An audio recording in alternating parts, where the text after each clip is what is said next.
profeta Malaquias, capítulo 3, versos 10 e 11. Quantos acharam, digam amém. Diz assim: trazei todos os dízimos à casa do tesouro, para que haja mantimento na minha casa. E depois fazei prova de mim, diz o Senhor dos Exércitos, se eu não vos abrir as janelas do céu e não derramar sobre vós uma bênção tal, que dela vos advenha a maior abastança. Tem uma outra versão que diz, eu vou abrir as comportas dos céus e derramar sobre vocês tantas bênçãos que vocês não terão onde guardá-las. Verso 11: e por causa de vós repreenderei o devorador, para que não vos consuma o fruto da terra, e a vide no campo vos não será estéril, diz o Senhor dos Exércitos. Não são palavras do pastor Adilson Rossi, são palavras do Senhor dos Exércitos. Quantos podem então dizer amém por elas? Amados, eu quero conversar com vocês um pouquinho nesta noite acerca de um tema muito interessante e gerador de algumas polêmicas, de alguns questionamentos. Um tema atual, e exatamente pelo fato de ser atual, talvez gere algumas controvérsias. Eu quero falar um pouquinho nesta noite sobre prosperidade. E por que gera alguns questionamentos quando nós tratamos deste assunto? Porque durante muitos anos cria-se que a filosofia de Jesus Cristo era uma filosofia franciscana. O Evangelho de Cristo deveria ser pregado apenas aos pobres. E aqueles que aceitavam o Evangelho deviam assumir a condição de pobres. Havia uma distorção em relação à pobreza e simplicidade. Nem todas as pessoas pobres são humildes, e nem todos os ricos são arrogantes. Nós fazíamos uma ideia errada do que era ter em abundância, o que era ter a bênção de Deus, e eu falo aqui de bênção material, e a relacionávamos com um sentimento de arrogância. E durante muito tempo questionou-se isso, ainda hoje se questiona. Eu quero apenas deixar claro no início desta mensagem que eu não sou adepto do Evangelho da prosperidade. Eu não uso esta filosofia e não aceito, porque não encontro apoio escriturístico para ela. Eu não poderia nesta noite cometer a loucura de dizer a vocês que todas as pessoas que aceitam a Cristo deixam o estado de pobreza para o estado de riqueza. Seria um contrassenso. Eu não poderia pregar isto. Não sou adepto do Evangelho da prosperidade, porque entendo que ele não seria aplicado a todas as nações da terra. E o Evangelho de Cristo, ele não pode, em hipótese alguma, ser direcionado a alguma classe social ou a alguma cultura apenas. O Evangelho de Cristo é pregado a toda a gente. Eu não posso pregar um evangelho retalhado. Como é que eu seria adepto do Evangelho da prosperidade? E como é que eu me convenceria que ele podia ser aplicado no Haiti? Vocês estão vendo aí as notícias decorrentes da catástrofe que assolou grande parte da cidade de Porto Príncipe. Como é que nós aplicaríamos o evangelho da prosperidade no Haiti? Como é que diríamos às pessoas que todos aqueles que aceitam a Cristo saem do estado de miséria, de pobreza e entram no estado de riqueza e de fartura? O evangelho não poderia ser pregado ali. Por isso não sou adepto do evangelho da prosperidade. E nesta noite, o foco da mensagem que eu quero repartir com vocês não está apoiado nesta teoria ou nesta filosofia do evangelho da prosperidade, mas está focado na prosperidade em si. E por que eu foco a mensagem na prosperidade em si? Porque entendo, quando falo de prosperidade no sentido bíblico, que ser próspero não significa excesso ou ter excesso de tudo. Não significa ter excesso de todas as coisas, mas significa a ausência do nada. Quando eu digo que alguém é próspero, eu não digo que ele tem demais, mas eu digo que ele tem o suficiente. E eu posso fazer até um desafio a você esta noite. Pessoas que aceitaram a Cristo, pessoas que estão servindo a Deus já há alguns anos, pessoas que estão servindo a Deus já há algum tempo. Você pode fazer uma análise retrospectiva na sua vida. Desde o momento em que você aceitou a Cristo e passou a servi-lo e a segui-lo, o Senhor supriu todas as suas necessidades. Você pode até ter passado algum problema, algum tempo de aperto, mas mesmo no aperto, o Senhor não deixou faltar o essencial para a sua sobrevivência. Depois que você aceitou a Cristo, não faltou um teto sobre o qual você viesse se abrigar.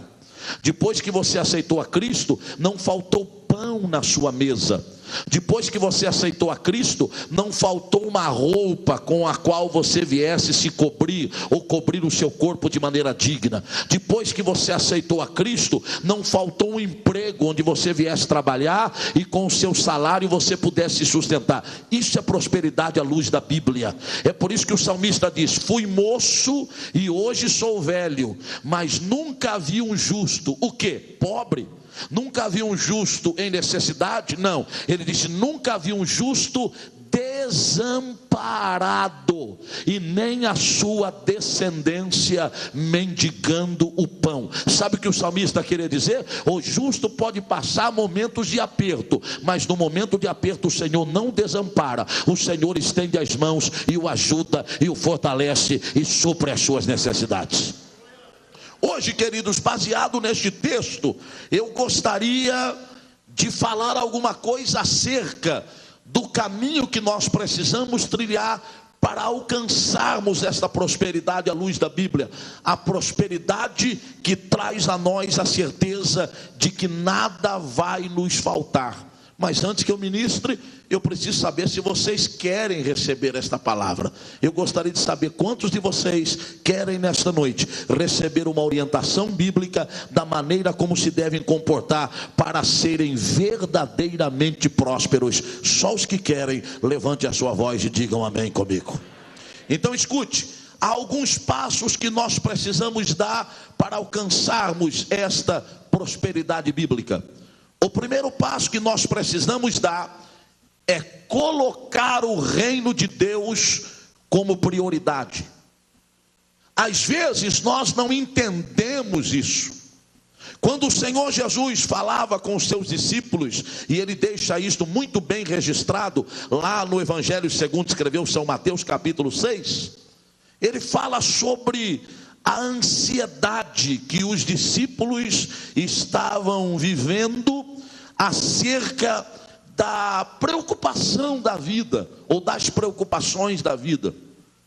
E eu pergunto a você: será que nós não estamos inseridos neste mesmo tipo de comportamento dos discípulos? Jesus olha para eles e diz: olha, não há por que vocês ficarem preocupados com relação à vida, preocupados com relação ao que vocês vão comer, preocupados com relação ao que vocês vão vestir, preocupados com o vosso próprio corpo, com a sua estatura. Pessoas demasiadamente preocupadas, nem bem acabaram de almoçar, estão preocupadas com o que vão ter para o jantar, meu irmão. Tem gente que participou de um banquete hoje no almoço, e o marido já olhou para a esposa e disse: e amanhã a gente vai comer o quê, hein? O que vai ter de almoço amanhã? Pessoas preocupadas com relação à sua vestimenta. E aí o Senhor chama a atenção dos discípulos e diz: olha, não há necessidade de vocês preocuparem. Olhem para as aves dos céus. Elas não semeiam, nem ajuntam em celeiro, mas o vosso Pai Celestial nunca deixou de as alimentar. Olhe para os lírios do campo. Eles não tecem, eles não fiam, mas nem Salomão, em todo o seu esplendor, em toda a sua glória, se vestiu como um deles. E eu pergunto a vocês, disse Jesus: vocês não são mais importantes do que as aves do céu? Vocês não são mais importantes do que os lírios do campo? Por que vocês estão cuidadosos acerca da vossa vida? Com relação ao que haveis de beber, ou o que haveis de comer, quanto ao vosso corpo, o que haveis de vestir? Não há necessidade disso. Por que vocês estão preocupados com a sua própria estatura? Vocês sabem que existem pessoas que são frustradas por causa disso, né? E existem pessoas que não estão conseguindo ser 100% produtivas em alguma área da sua vida, exatamente por causa da sua fisionomia, da sua estatura. Eu precisava ter aí pelo menos mais uns 20 centímetros de altura para ser alguém. Outros estão completamente indignados com o seu porte físico. Tanto é que uma das áreas comerciais que mais cresceu nesses últimos anos foram as academias de ginástica. Todo mundo querendo aumentar um côvado da sua estatura. Eu sou muito baixo, vou lá para as barras. Mede aí, 1,73. Amanhã eu vou passar 2 horas nas barras. Sobe, mede aí, 1,73. Mas não é possível. Depois da manhã, 2 horas das barras. Mede aí, 1,73. Quer uma notícia que você não vai gostar muito? Você não vai crescer, você vai diminuir. Você já chegou à estatura que você deveria ter. A partir de agora, se prepare para encolher, meu irmão. Isso é provado cientificamente. A pessoa, à medida que vai ficando velho, vai havendo uma desconjuntura óssea, né? E ele vai ficando menor, meu irmão. Aí o pastor Valdemar fica brigando com a irmã Maria, porque a calça dele está muito comprida. Ei, mulher, você está ficando cega, errou na medida da calça de novo. Vai lá, irmã Maria, medir, mede. É a mesma medida. Não foi a calça que aumentou, foi o pastor Valdemar que diminuiu. Isso é natural, meu irmão. E aí as pessoas ficam preocupadas. Existem pessoas que não são produtivas porque acham que o seu biotipo não é o certo, não é o mais convincente para que a sua mensagem alcance corações. Imagine você, meu irmão, se o apóstolo Paulo vivesse nos nossos dias com esta filosofia. Dizem os estudiosos da Bíblia que Paulo tinha uma fisionomia, uma estatura interessante, né? Paulo era baixinho, careca, nariz maior do que o meu, nariz adunco, né, como dizem, pernas tortas e olhos lacrimejantes. Imagine você divulgar um pregador desse num programa de televisão, hein? Vem aqui, domingo que vem, porque vai ter um pregador aqui extraordinário. Vou estampar a fotografia dele sem dizer uma palavra. Alguém dizer: o que é que eu vou ouvir esse homem lá? Qual é a impressão positiva que um homem desse poderia causar em alguém que apenas olhasse a sua imagem? Talvez se fosse eu, se fosse você, ia dizer: não, eu não tenho tempo para ouvir esta pessoa. O que é que um homem com essa estatura pode dizer para mim? você estaria jogando fora a oportunidade de ouvir a maior autoridade espiritual e cristã e eclesiástica e teológica que a história já deu demonstração de existência, o grande apóstolo Paulo. Existem pessoas sofrendo por causa disso. Ouça aqui, tem pessoas que acham que não são capazes de casar, meu irmão. Ô pastor, a mensagem não era prosperidade? Você quer coisa melhor do que casar, meu irmão? Isso é uma prosperidade grande. Vocês riram por quê? Não trabalhe e ganhe mais dinheiro depois de casar, você vai ver se você sustenta a família. Tem que ser próspero, meu irmão. Aí tem gente dizendo, não vou casar porque quem é que vai gostar de mim? Tranquilize o seu coração e a sua alma. Vai existir alguém que vai achar você interessante. Vai existir alguém que vai achar você bonito ou bonita. Na hora certa, no momento certo, as coisas vão acontecer. Tranquilize o seu espírito. Aí o Senhor diz, por que é que vocês estão preocupados? E lá no verso 33 do capítulo 6 do livro do Evangelho segundo escreveu São Mateus, Jesus disse, olha, buscai primeiramente o reino de Deus e a sua justiça, e todas estas coisas vos serão acrescentadas. Que coisas são essas que vos serão acrescentadas? As relacionadas por Jesus nos versos anteriores. Ou seja, o alimento, o sustento, a vestimenta, a saúde. Tudo isto o Senhor vai acrescentar à sua vida, se você buscar primeiro o reino de Deus e a sua justiça. Quando você coloca o reino de Deus em primeiro lugar, quando você coloca o reino de Deus como prioridade, Deus abre as portas da prosperidade e você é abençoado pelo Senhor. Só os que creem, levante a sua voz e digam amém comigo. Então, queridos, o primeiro passo que eu preciso dar para alcançar esta vida próspera é colocar o reino de Deus em primeiro lugar. Eu quero parabenizar vocês nesta noite. Hoje é o primeiro dia da semana, é domingo. O tempo não está favorável, principalmente agora no final da tarde, que choveu em diversas partes de São Paulo. Você poderia ter se dado ao luxo e ao direito de ficar em casa. Você tem esse direito, mas você venceu este direito. Você colocou a necessidade de estar no santuário do Senhor acima do seu direito. E você deixou o conforto da sua casa, você enfrentou a chuva e você veio para o santuário. Sabe o que você está fazendo? Você está colocando o reino de Deus como prioridade. E eu quero profetizar para você esta noite, apoiado na palavra de Deus. Esta semana vai ser uma semana de surpresas positivas para algumas pessoas que colocaram o reino de Deus em primeiro lugar. Pode se preparar, Deus vai abrir portas especiais esta semana e você vai glorificar a Deus quando o Senhor as abrir. Mas vamos em frente. Como é que eu alcanço prosperidade? Quando eu coloco o reino de Deus como prioridade. Mas segundo, eu me torno próspero quando eu aprendo a semear. E não semear esporadicamente, mas semear constantemente.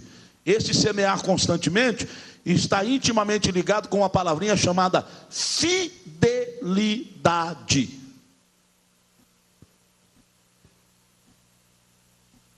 Sabe por que existem pessoas que nunca chegam a lugar nenhum? Porque elas desanimam muito rápido. Elas estabelecem um projeto para a sua vida e na primeira dificuldade que elas enfrentam, elas abandonam o projeto. Lógico que eu estou falando no sentido figurado, mas tem gente aí que tem a gaveta cheia de projetos iniciados e não acabados. E sempre está iniciando um novo projeto. E nunca chega a lugar nenhum, porque não tem fidelidade, não tem persistência.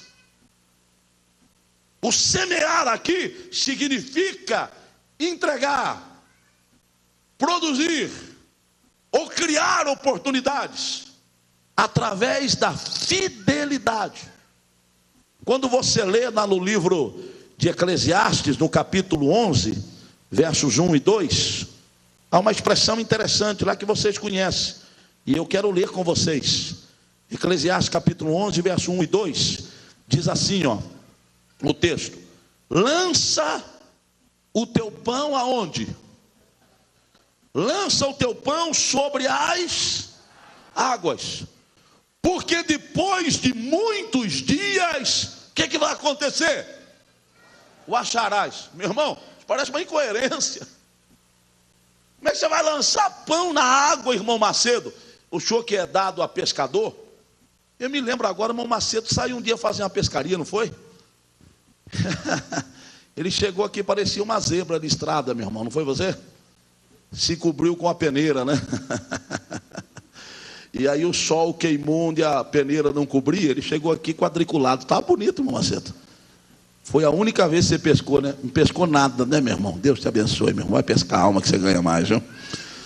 Mas você já viu algum pescador jogar pão na água e achar depois de alguns dias? Até porque pão, o que faz quando você joga o pão na água? Desmancha. Não dá para achar pão na água. Mas este pão aqui era uma referência à semente.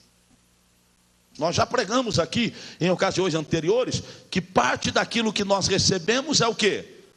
Pão. E parte é semente. O pão a gente faz o quê? Pão a gente faz o quê? E a semente a gente faz o quê? Semeia. Tem gente que tudo que recebe é pão, come tudo, não semeia nada. E tem outros que tudo que recebe, bom, Ricardo, é semente, não come nada. Está emagrecendo por causa da miséria, meu irmão. Eu vou expulsar esta noite o espírito de avareza. Deus vai quebrar essa miséria na vida de algumas pessoas.